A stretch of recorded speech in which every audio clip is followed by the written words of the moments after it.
Sasamantalahin po ang pagkakataon ito, pinasalamatan po natin ang ating pastoral, ang ating senior citizens, ang ating mga kabarangay na nakisado sa ating maraming pesta. Palakpakan po. Okay, bago ito pasalamatan yung iba, baka may makalimutan ako, ulitin na kayo mamaya. Sasamantalahin ito na gagawin natin ang mabilisan para tuloy-tuloy. Mag-report na po kami, ang mamunahan na po sa akin ang ating tulad sa barangay para sa taon ito. Para po sa inyong kalaman, tayo po ay naging finalist na naman sa dinaos na Peace and Order. Sa ating tulong na sa ating search ng Barangay Justice, finalist din po tayo para sa inyong kalaman. Ganda ng mami. And then, sa ating po natin, ang mga nakarang taon, tayo po ay nagpapatayo. Yung mga nagawa natin nakaraan ay sa Barangay Health Center, nagkaroon tayo ng gate, ng volleyball, sa Teachers Village, ang ating Barangay Hall Extension, ang ating pato, ang ating chapel sa covered court, at ang ating repair na manual sa DJ Press. Wala talaga, ano lang. Ang ating painting renovation natin mga boxes. Ano lang talaga siya, MMS data para Sa Barangay Hall. Pag mapapalaki dito sa ano. At sa ating mga ating street lights, para sa kalaman nyo, ngayon ay halos nabuo na rin. Yung ating pong teacher ng daycare, sa pamamagitan na kami kasipagan, sa pag-inisip niya na mailipat ang ating daycare center, ginawa po natin Sangguniang Barangay, nag-promote po natin na ilipat naman natin ang ating daycare center. Ay ano, magkakasama na po yan dyan sa loob ng ating nasasakupan ng ating barangay. Kulang na ako na ating building at ang ating chapel. Yun lang po ang natitira na kailangan natin ma-accomplish. Sana iladala natin ang katuparan na kung turn natin ito sa pagpapalarin at sakaling may pagpatuloy na natin ang gusto video natin ang focus sa ating chapel sa barangay. At yan ay may pangako na sa ating pastoral. At yan ay inuusahan natin at yan gagawin natin tuloy-tuloy. Siguro isipin mo naman, wala na tayong gagawin sa barangay. Napakaraming tao ang gagawin sa barangay.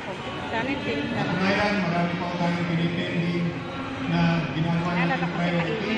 Kung napapasin ninyo, hindi nyo lang makikita ang ating loob ng barangay hall ay marami ng crack. Kaya, kung taon ito, ang aming proposed project na sana ay simulan ng ating kanal ay binibig ko na naman naman. Sinikap po na huwag munang gawin at unahin muna natin ang ating barangay hall. At kailangan tayo sa ating council, siguro next year yung ating open kanal na ang ating gagawin. Huwag kami tayo titirahin o titirahin. Kung unahin muna natin ang ating barangay hall. Pag pumasok kayo ng ating barangay hall, makikita nyo napakalaki na pala ng ating barangay hall. Lalo na itong bandang side na to, napakalaki na ng anak na yan. Kaya ginawa namin yung time na yan ay kusang bumagsak. And then, sa ating pong ongoing projects na ating itong 2012 sa ating barangay, kung mapapasin nyo, na ipagawa naman natin sa ating barangay summit, meron mo tayo barangay summit kasi tapat ng barangay hall, schedules po yan. Sa amin daw ng daddy niya may laro. Sa kanya daw wala. Schedules po yan. China po And then, nagkaroon tayo ng manhole. Ang ating financial report po para sa taong ito. Tayo ay may development project na 485,000 para sa susunod na taon. Sa ating SK, may 10% na 242,000. Ang ating 5% sa GAB ay mayroong 121,000. Ang ating BCPC ay mayroong 24,000. Ganun din po sa ating senior citizens at ng ating PWD o person with disability na paghahatian po ng ating senior citizens. And then, ang ating ongoing projects po, ito po kabibili natin ng ating sound system na pwede natin magamit. Hindi naman natin gano'ng marinig dito, gawa na hindi natin mapagsabay ng paksa at maingay sa kabilang port.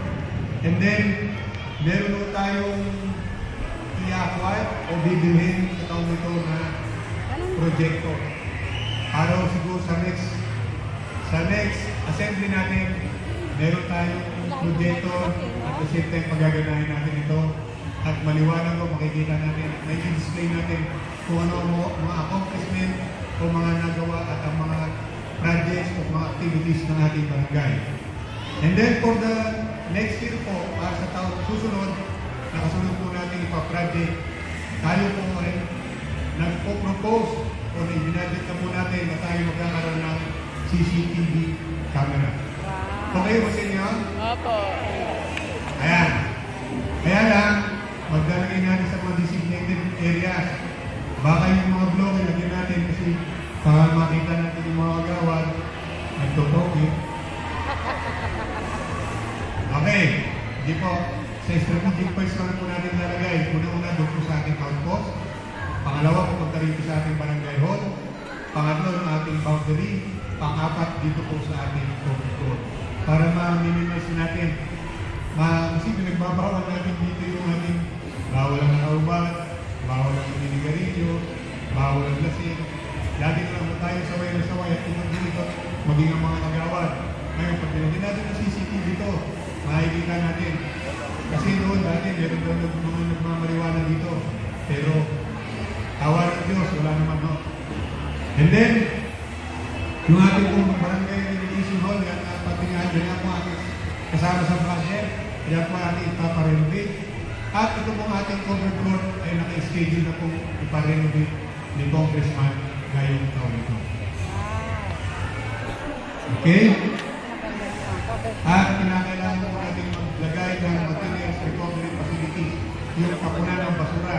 Next year po, ipopokus natin yan at mag-disseminate tayo ng store. Ipapaalam natin sa ating mga kabarangay kung ano ang mga basura dapat itinatapon at iniiba-iba ang pagko-ginabahagi para hindi magkasama-sama ang mga basura. May tipo instruction sa amin yan. Kaya next year, pag-uusapan po natin mabuti yan, mga kabarangay. And then, para po sa inyong kalamang tayo po ay narito.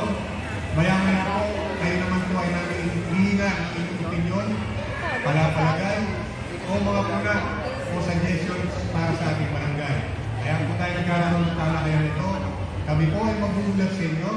Kami po ay magsasabi sa inyo kung ano maging mo accomplish mga aming nagawa at kayo naman sa pagkakataon ito, mamaya ang hika namin ng pagkakataon kung ano naman ang inyong masasabi at may papanukala o may propose para sa kabutihan at kagandahan ng ating barangay. Pansamantala po, ito muna ang aming report, ang ating report para sa inyong mga barangay.